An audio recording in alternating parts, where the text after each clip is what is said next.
Hello, grade 6 students. I hope you are doing well.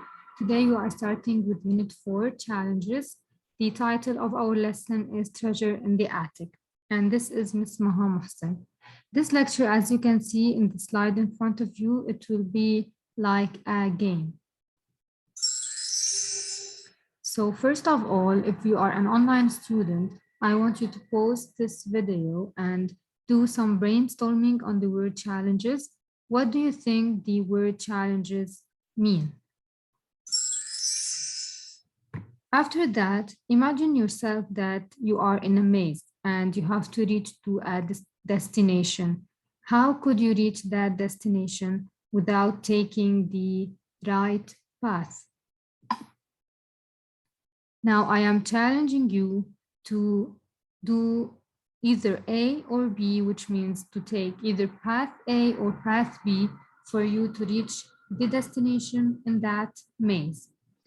Part A, you either tell the teacher something deep about you, something important to you that not everyone knows, or you take path B, you tell the supervisor something general that everyone knows about you. Of course, now I want you to take some time and think of these two options. Imagine you are in a maze and you have to reach the destination and you have to take either part A or part B to reach there. Which one would you choose? Now, after thinking of that challenge, I hope that you found out that this was challenging for you to take the right decision. The reason is that both decisions are not easy because in option A, you had to tell something that is so important for your teacher. And option B is that you had to go and talk to the supervisor, which is something that you are not used to. So the essential question here is, when are decisions hard to make? Just like the activity you just practiced, it was hard for you to make the decision whether to tell the teacher something that's so important and whether to go to the supervisor and tell them something that's not that important, but you don't usually talk with the supervisor about personal things. After this activity, I want you to reflect, write your own words that you learned about making decisions. Then talk with a partner about a time you were glad you made the right choice. So think of a time where you had two options and it was hard and challenging to take the right decision, and tell us which choice you took and are you glad with that choice that you made? And yes, the gold is yours. As I told you, this presentation is like a game. You can already see that. So if you already took the right decision, which is either path A or path B, and now you know how to reach the destination and you know what the hard decision is and what challenges means, then you got the gold. And now we start with the vocabulary. I want you to use the picture and the sentences to talk with a partner about each word. The first word, benefactor. It is already written in a sentence. A wealthy benefactor gave the museum a large donation. So try to find the meaning of this word from the context and then ask yourself this question or ask the partner this question. Why might a benefactor choose to help others? And from this sentence and the question, try to guess the meaning of the vocabulary word benefactor. After that, look at the word empathy. It's already written in a sentence also. My dog died last year, so I have empathy for Deb's loss of her cat. How are the meanings of empathy and understanding related? Also, look at the word empathy in the sentence and try to understand its meaning from the context in the sentence, and also try to understand its meaning from answering the question below. Third, look at the word endeavor. Jackie loves adventure, So her next endeavor will be climbing a mountain. What new endeavor would you like to try? So what do you think the word endeavor means? And then the fourth word, entail, swimming the 200-meter race in less than 2 minutes would entail a lot of training. What preparation does getting good grades entail? So also by looking at the sentence, the context clues, and the question. By trying to find the answer for that question, I want you to guess the meaning of the word entail. After that, the vocabulary word extensive. The map shows the city's extensive network of streets. How else might you see how extensive a streetscape is? And the other one, indecision. My indecision about what to wear makes me late some mornings. Describe a time that indecision delayed you. So also, what do you think indecision means? Multitude. They saw a multitude of birds nearly covering the beach. What is a synonym for multitude? And then lastly, tentatively, in case the water was too cold, she tested it tentatively with her toes. What else might a person do tentatively? Okay, so after looking at the vocabulary words in these sentences and trying to understand their meaning from the context clues and trying to understand their meaning from answering the questions, I want you to write your answers on a piece of paper, and on the next slide, I will be showing you the meaning of these words. Please try to compare your thoughts and the ideas that you wrote to the correct vocabulary definition, and let us know if you had them right. So here are the vocabulary words. The first one was benefactor. Someone who gives gifts to help others is called a benefactor. The second one, empathy. It is sharing the feelings and thoughts of others. So when we empathize with others, which means we feel what they are feeling and we share their thoughts. Endeavor is a serious effort or attempt to do something. Entail means involve as a necessary part of something. So this involves something else, or this entails something else. So it entails it, so it's necessary, it's a necessary part of it. And then extensive means great in size or amount or degree. Indecision, being unable to decide, for example, being unable to decide what to wear. Multitude, large number of objects or people, like multitude of birds. And tentatively means doing something with hesitation or uncertainty. Now we are starting with our reading lesson. It's called Treasure in the Attic. I will be reading for you this lesson, read aloud. And as we said before, the essential question that we discussed is, when are decisions hard to make? So in this text, you will read about a decision that two cousins need to make when they discover a long lost family heirloom, okay? And if you cannot see clearly from this video, you can go to your book. It's on page 267. You can go and look at it from there. Scene number 1. The attic of Liz's house. Liz and Emma are kneeling. Emma, between brackets, looking through a box. We'll never get through all the stuff. Liz, we have to. I need $25 more for that new bike.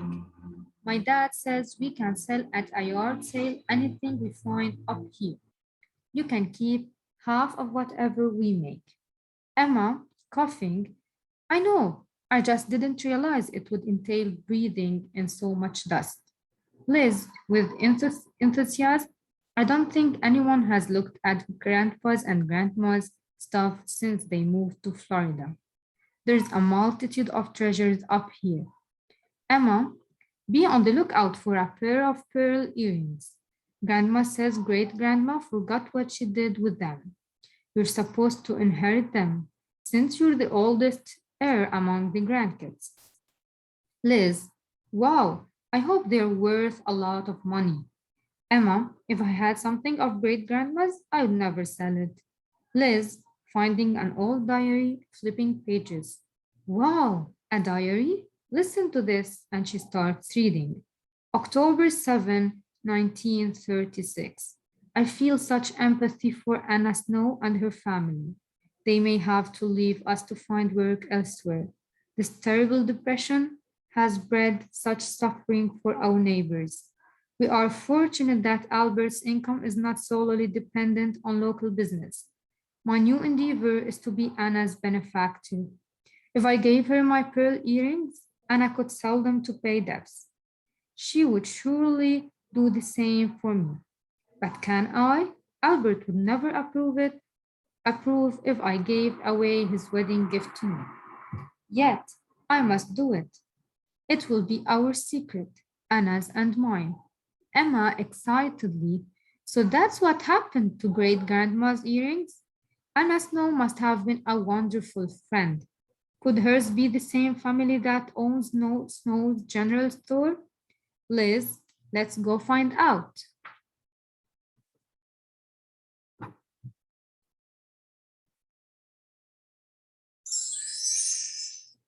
Scene number 2. Snow's General Store.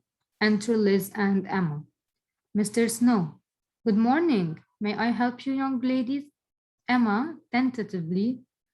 Mr. Snow, we were wondering if you might be related to Anna Snow. Mr. Snow, yes, I'm her grandson. Why do you ask? Liz, we're trying to solve a mystery. Our great grandmother, Flossie Howard, was a good friend of your grandmother's. She wrote about her in a diary she kept. And Liz shows the diary to Mr. Snow. Mr. Snow, Flossie Howard, you say. That name rings a bell, but I can't quite place it. There were lots of Howards in town in those days. Liz, with disappointment, well, thanks anyway. Mr. Snow, I do hope you solve your mystery. Scene number 3. Liz's yard a few days later. The girls are setting items out for the yard sale as neighbors arrive. Emma, look, Liz, isn't that Mr. Snow from the store? I wonder what he's doing here. Mr. Snow, hello, girls. I think this might belong to you. He hands Liz a small yellowed envelope. Liz starts reading for Flossie. Mr. Snow, I had heard that name somewhere. After you left, I found that envelope tucked away in the back of the store safe. Liz opens the envelope, finds a note and the pearl earrings, and she starts reading. Dearest Flossie, I can't tell you how much I appreciate the gesture, but I can't accept this kindest of offers. The earrings are yours and too lovely to part with. Mr. Snow. Her brother Bert took charge of the store when she and Granddad left. In all the hubbub, I guess she forgot she had stowed the earrings in the safe, and she never did come back. Liz, even so, they have been secure all these years. Thanks very much, Mr. Snow. Yard sale customer. Those earrings are lovely. Would you take $25 for them? Liz, $25? I could get my new bike. Emma, but the earrings are family heirlooms, and we don't even know what they are worth. Liz says to herself, seized by indecision, I would really like the money for the bike, but maybe Emma's right. They are great grandma's earrings. So she says to the yard sale customer, sorry, ma'am, they are not for sale. And she says to Emma, we should each keep one. I will earn money for the bike some other way. Hey, I will bet the basement could use an extensive cleaning out.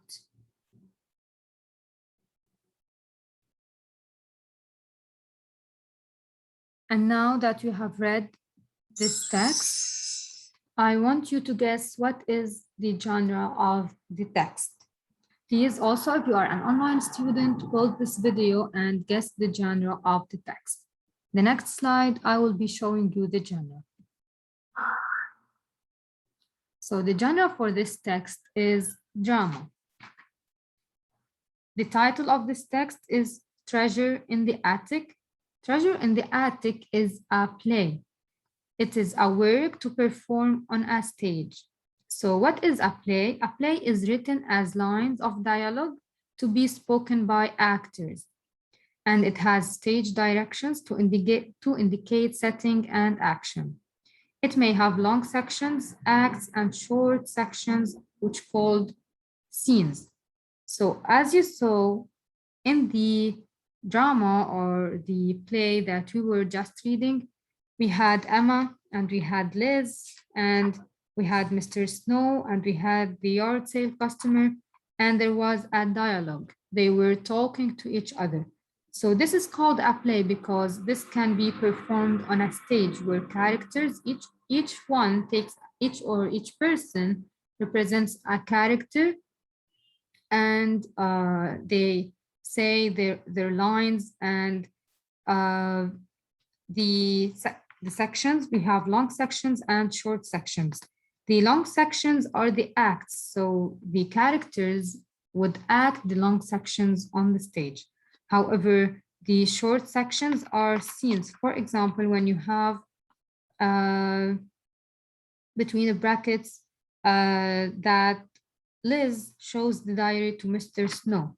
So this is a scene where Liz acts something and does something without saying the words.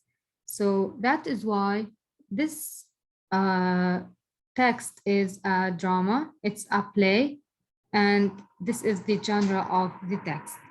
So let's find the text evidence. Treasure in the Attic. We said it's a play in 3 scenes. The stage directions in italics tell where each scene takes place and how characters speak. The scenes, for example, a scene consists of dialogue and action in one particular time and setting.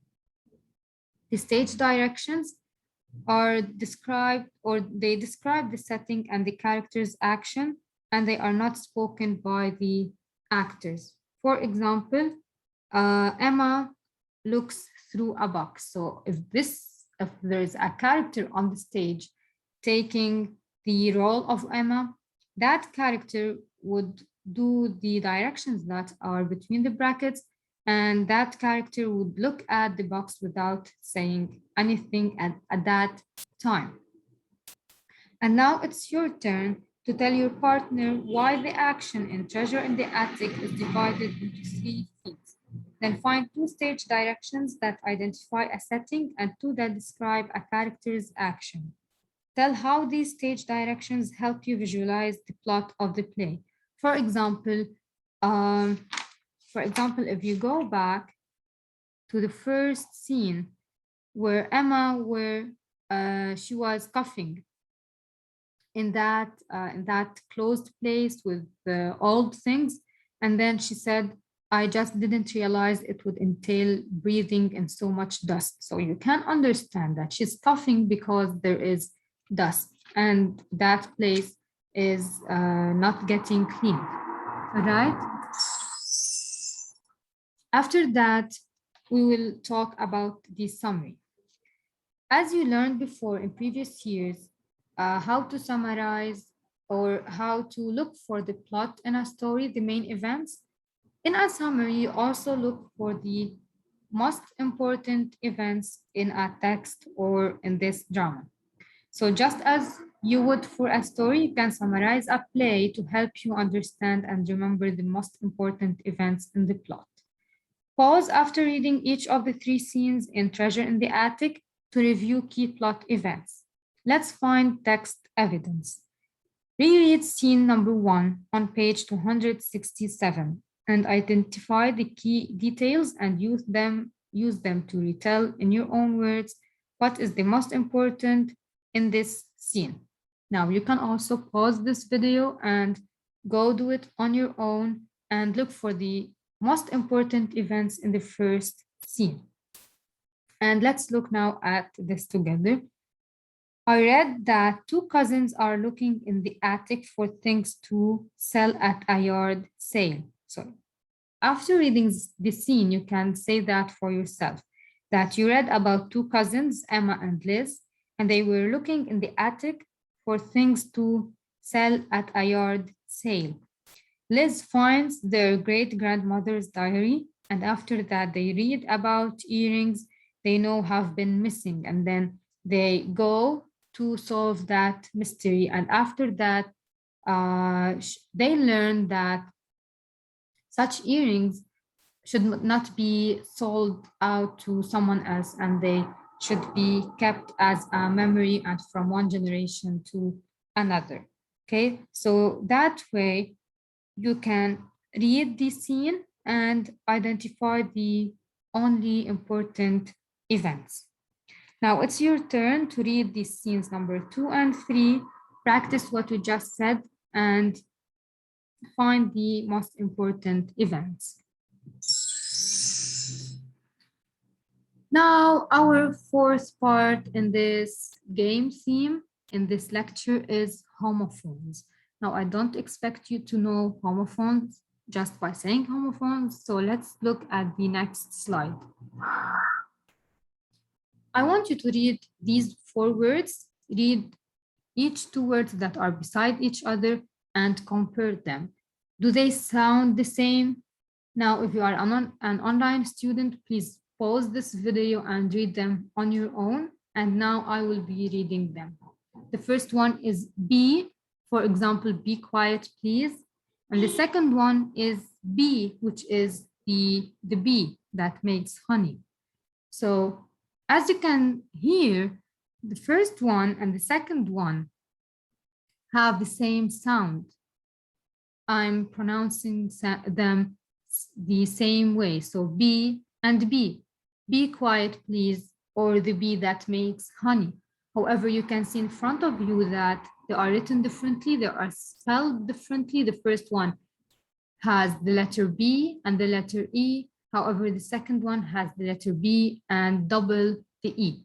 So they are spelled differently and they have a different meaning. However, they sound the same. So this is a homophone, B and B. Let's look at the second one, bored and bored. The first one, someone is bored, maybe from a trip that they are not enjoying, so they get bored. And the second one, the classroom board, for example, the whiteboard, the active board. So also, as you can hear, bored and bored, they sound the same. However, they are spelled differently, they are written differently, and they have different meanings. So these are homophones. Let's look at the next slide and also find what homophones are. So homophones are words that sound the same when spoken but have different meanings and are often spelled differently. When you read a word that sounds like another word, use context clues to help you choose the correct meaning. Let's find the text evidence. When the dialogue in Treasure in the Attic is spoken aloud, audiences might confuse the word pair on page 267 with its homophone pair. So a pair of pair earrings, and pair, you can see them in front of you in this slide. They are spelled differently. The first pair is spelled P-A-I-R, and the second pair is spelled P-E-A-R. So the letters are different, the spelling is different, and the meaning is different. However, they sound the same. That's why the person who's just listening to them without seeing the words, they might think that it's the same word and they might get confused. That is why you have to try to understand their meaning from the context. Emma's dialogue refers to earrings, however, so I know that the meaning of pair is in this context is two of something, not a kind of fruit. So we know that the word pear, that's spelled P-A-I-R, in this context means two. Pair of earrings means the two pair, or the two pairs, or sorry, the pair of earrings, which means the two parts, because these two parts together form what is called a pair of earrings. And you can see next, be on the lookout for a pair of pearl earrings, for a pair of pearl earrings. So we don't say two earrings because although there are two parts, we call them a pair. Now we are starting with fact and opinion. I want you to write down whether each example is a fact or an opinion. You have 4 examples below. The first one, Super Mario is one of the greatest video game characters of all time. The second example, chicken that has not been properly prepared and cooked may cause salmonella. The third example, drinking orange juice right after brushing your teeth tastes bad. And the fourth one, Justin Bieber deserved to win the Grammy for Best New Artist. So also pause this video and try to guess which of these examples are facts and which of them are opinions. The answer is here. If you did them correctly, well done. The first one was an opinion. The second one was a fact. The third one, a fact. And the fourth one, an opinion. Now I will go back and show you how. Super Mario is one of the greatest video game characters of all time. So someone believes that Super Mario is the greatest character. Someone likes the character of Super Mario, but however, what if you like a different character? So is this a fact? Is Super Mario the greatest video game character, or is it the opinion of someone and other people might have different opinions? It's correct that everyone might have a different opinion because not everyone like the same character. That is why the first one is an opinion. The second one, chicken that has not been properly prepared and cooked may cause salmonella. Now, this is an information that can be proven to be true, that chicken, if it's not cooked properly and prepared properly, it may cause salmonella, and that is why it is a fact. The third one, drinking orange juice right after brushing your teeth tastes bad. Okay, and also this can be examined, that is why it is a fact. The fourth one, Justin Bieber deserved to win the Grammy for Best New Artist. Similar to the first one, it's an opinion because what if you like an other artist, let's say you prefer or your best artist is an actor, not a singer, not Justin Bieber. That is why it's someone's opinion that Justin Bieber deserves to win the Grammy. However, you might not have the same opinion. That is why it's not a fact. So what are facts and what are opinions? Facts are statements that can be proven. Facts may be true or false, but facts can be proven. Okay, for example, example number 1. Statistically, women live longer than men. This fact can be proven through studies and research. That is why it is a fact. The second one, most buses weigh more than most cars. This is also a fact and it can be proven to be true or false. And the third one, there are 10 inches in a foot. This can be measured, so it can be proven if it's true or false. However, the opinions are statements that cannot be proven. We cannot do anything to prove if this opinion is true or false. Opinions can be only argued and they may be supported with facts. However, they cannot be proven to be true or to be solely true. For example, golf is boring. Someone finds golf boring. However, what if someone enjoys playing golf? So is there anything that we can do or measure or do a study, for example, to find that golf is boring? No, we cannot. It will always be an opinion. It cannot be proven to be true. Similarly, the second one, pizza is delicious.